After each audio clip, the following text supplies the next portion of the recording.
Inkosi enkantolo ngicela nje ungangeneleli kakhulu ubaba uqebe ngimayekhala ngetransport. I-transport hayi ukuthi ayikho. Yiyo lena engiletha la imoto yaseLugogo. Ngithathwa yiyo eSimex ngilethela.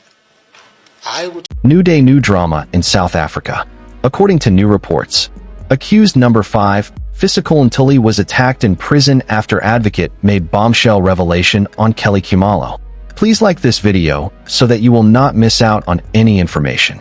The high-profile murder trial of former Bafana goalkeeper Senzo Maiwa was temporarily suspended on Wednesday in the Pretoria High Court following startling allegations of inhumane treatment made by one of the accused, Fisokuhle Ntuli.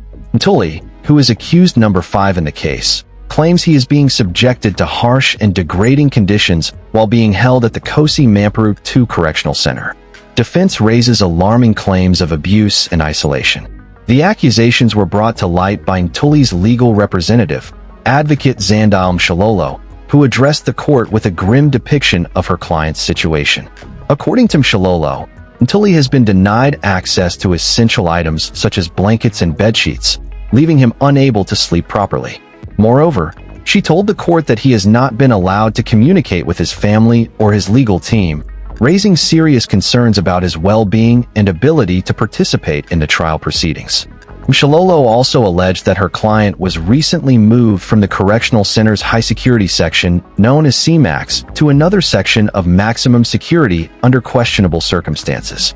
The alleged reason for this transfer, she explained, was based on a false accusation that Ntuli had been found in possession of a mobile phone during recess.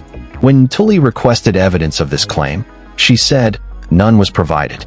My client couldn't even sleep last night." Mshilolo informed the court, emphasizing the psychological toll the situation has taken on Ntuli. Judge seeks clarification as state expresses shock. Presiding over the case, Judge Ratha Mokgodeling asked for clarity regarding how the alleged mistreatment was being carried out. Mshilolo reiterated that the deprivation of basic necessities and the refusal to allow Ntuli any form of communication constituted a form of psychological torture. She argued that this had left her client in a state of distress, thereby impairing his capacity to participate meaningfully in the ongoing legal process. State Prosecutor Advocate George Baloyi appeared caught off guard by these allegations. He told the court that this was the first he had heard of any such complaints. According to Baloyi, the only prior information from correctional authorities was that Ntuli had declined to leave his cell voluntarily. In light of the serious nature of the claims, Baloyi suggested a brief postponement of the court proceedings to allow the state to consult with prison officials and gather more information. Correctional Services denies mistreatment allegations. An officer from Correctional Services, identified as Mr. Jabengu, was brought forward to respond to the allegations. Jabengu firmly denied the claims made by Ntuli and his legal team. He stated that Ntuli was not being mistreated and that he had access to sufficient bedding, including 1 bedsheet and 3 blankets. Furthermore, he denied that Ntuli was being kept in isolation without contact. In fact, Ntuli has communicated with his family on 2 separate occasions, on July 12th and again on July 18th, during which he spoke to his wife, said Jabengu. He confirmed that Ntuli was transferred to the CMAX facility on July 9th, following an incident on July 8th, when it was reportedly discovered that he was in possession of a cell phone, an item prohibited for inmates. Jabengu claimed this was the justification for the change in Ntuli's housing conditions. Ntuli rebuts state's version of events. Speaking directly in court, Fisokuhle Ntuli refuted the official version of events presented by Correctional Services. He insisted that the claims of communication and possession of a cell phone were untrue. "I wrote a letter to Mr. Jabengu and also contacted the Judicial Inspectorate for Correctional Services, JICS, on July 10th. But to this day, I haven't received a response," Ntuli stated. He went on to detail an incident that occurred on July 13th, during which an officer named Nkosi allegedly told him that a superior, Mr. Letha, had issued an order to restrict his communication privileges.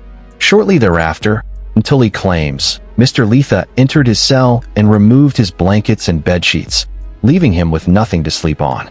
Ntuli also challenged the cell phone allegation, saying that on July 8th, his cell was thoroughly searched and nothing was found.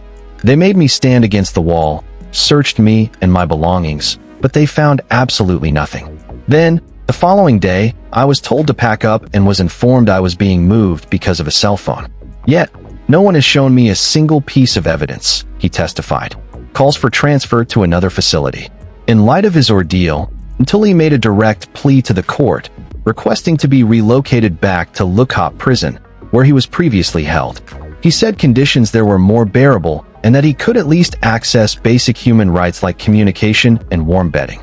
He claimed that since arriving at CMAX, he has been subjected to cold showers, persistent communication blockades, and denial of basic necessities, all of which have deteriorated his mental and physical health. Court orders transfer for the sake of justice. After considering the serious nature of the accusations and the possible implications for the accused's ability to participate in his defense, Judge Mark Godeling made a pivotal ruling. If it is impossible for accused 5, Fisokuhle Ntuli, to have peace of mind to attend his trial, I am making an order that he be housed at Lukop Maximum, declared the judge. This decision marks a significant moment in the trial, which has already captured national attention due to the high-profile nature of the victim and the slow pace of justice.